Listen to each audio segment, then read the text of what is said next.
Today's lesson is lesson 1.4, Greatest Common Factor. It's found on page 17 of your big book. All right, the essential question of the day is, how can you find the greatest common factor of two whole numbers?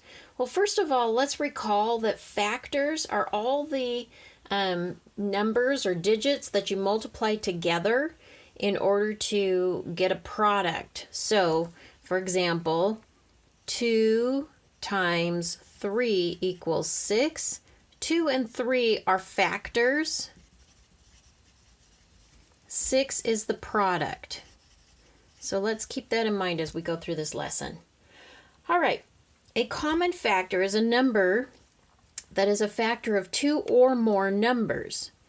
The numbers 16 and 20 have 1, 2, and 4 as common factors. So if I have the number 16 and I list out all the factors of the number 16, I have 1, 2, 4, 8, and 16. Once again, if I'm trying to find the factors of the product 20, my factors are 1, 2, 4, 5, 10, and 20.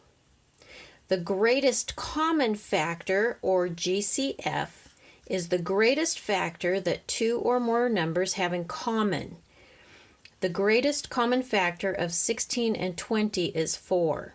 So even though 1 and 2 are also common factors, the biggest one is 4. Therefore, that is our GCF, or greatest common factor.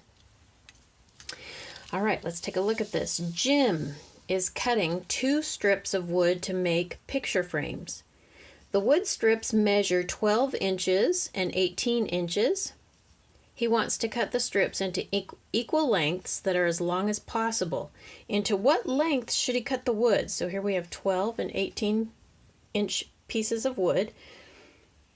All right, find the greatest common factor, or GCF, of 12 and 18. So this is one way to find the greatest common factor. We're going to learn multiple ways to find them.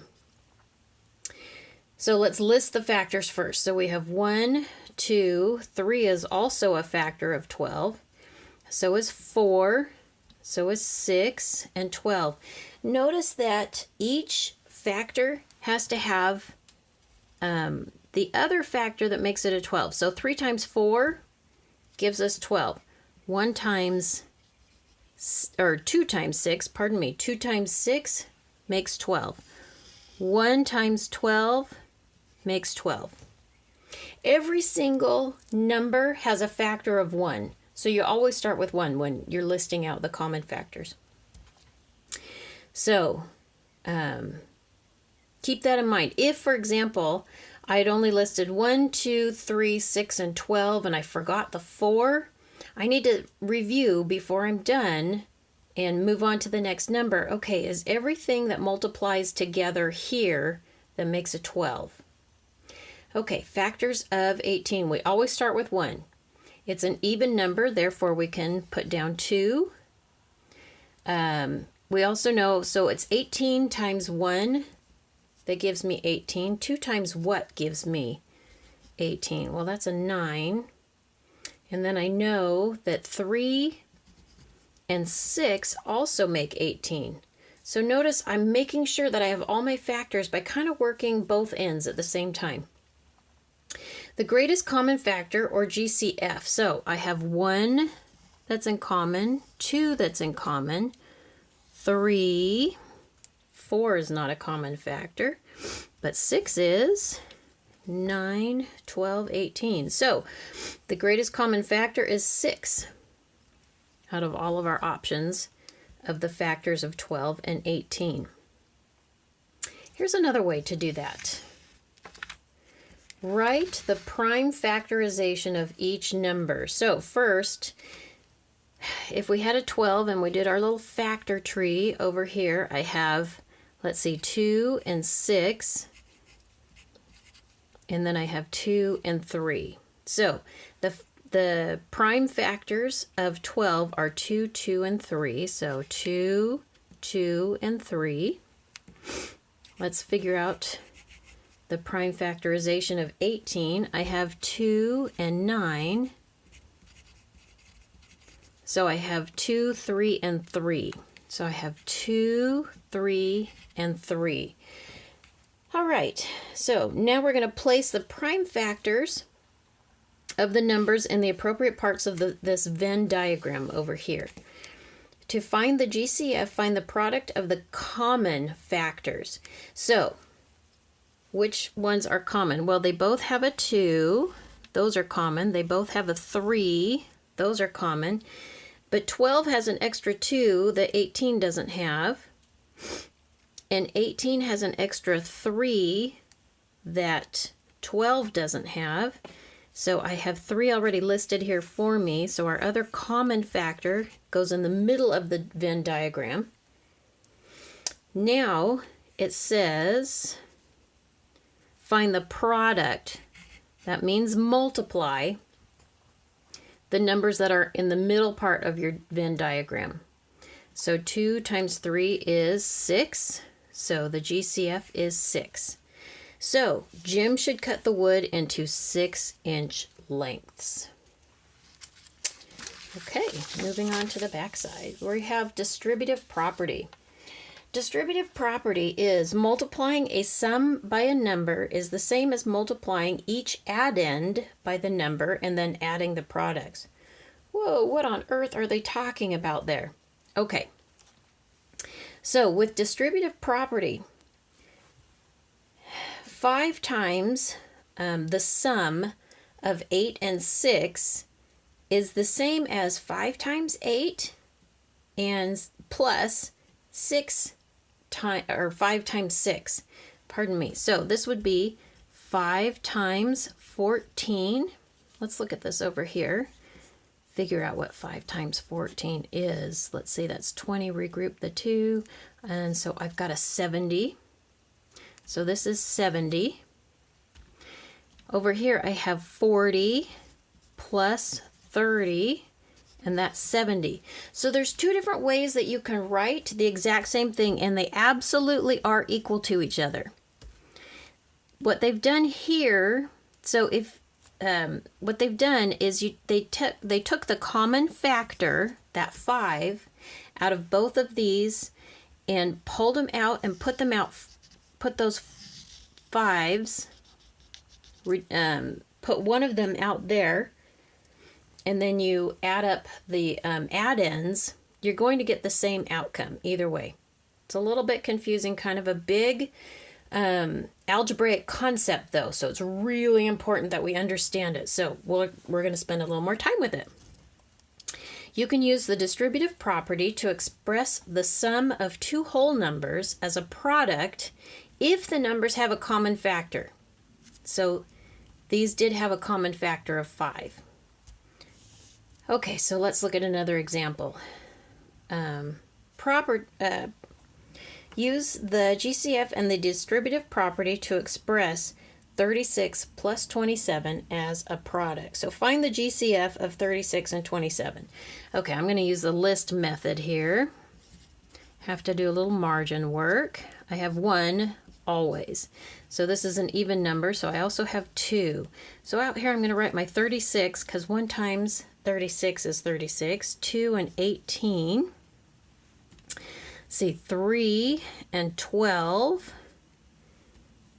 Let's see, 6, 4. Ooh, I have quite a few more. Okay, I'm going to move this over. Okay, so I have 36, 18, 12. So 4 also goes in. I have 4 and 9. What else do I have? Let's see, I have 6. All right, so now I have all of my factors for the product 36. Let's list our factors for 27. I have 1, 2 does not work because it's not an even number, but 3 does. So I'm going to go out here and write the other factor that combines together to make this product. 3 times, let's see, 9. Anything else? No, that's it. So I'm actually going to relist this over here. Okay. Make my list a little shorter there. So what is the GCF of 36 and 27? So I have 1 as a common factor. I have, let's see, 3. Oh, but look at that. I also have a 9. Let's see, and that's it. So the GCF of 36 and 27 is 9. So I can write each number as the product of the GCF and another factor. So 36 is 9 times what? It's 9 times 4 plus. So this came over here, and that made this equation right here.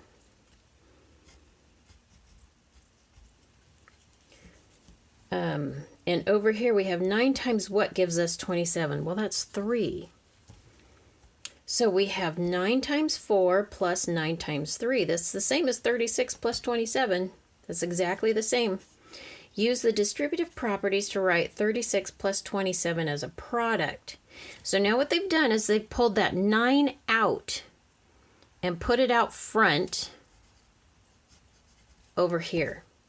So 9 times, and then they took the 4 and the 3, 4 plus 3. So check your answer. 36 plus 27. A little margin work. I have 13. So I have 63. So let's try this. 9 times 4 plus 3. So they took this equation here, rewrote it right there. Okay, 9 times 4 plus 3 equals 9 times 7, which also equals 63. Look at that. Comes out the same. So 36 plus 27 equals 63. Oh, equals, sorry. They want us to compare this equation and this one. So 36 plus 27 equals 9 times 4 plus 3. That's distributive property right there. Okay.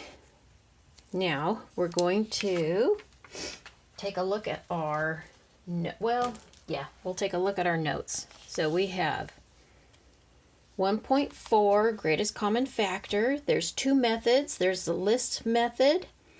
There was actually 3 methods that we learned just now. But the ones that they're going to use over and over in the book are the list method and the distributive property method. So those are the 2 that we're going to focus on in our notes.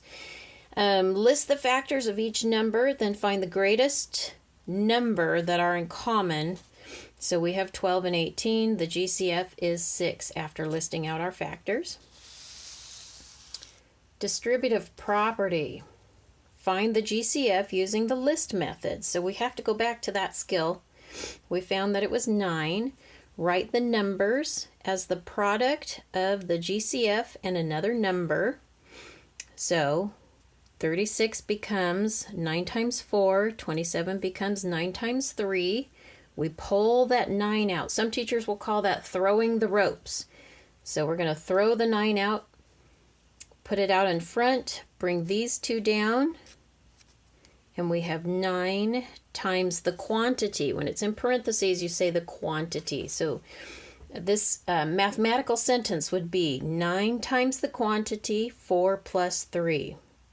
So we pulled the GCF out of parentheses, put the GCF in front of the parentheses, and the leftover factors stay in the parentheses. All right. Thanks for joining me.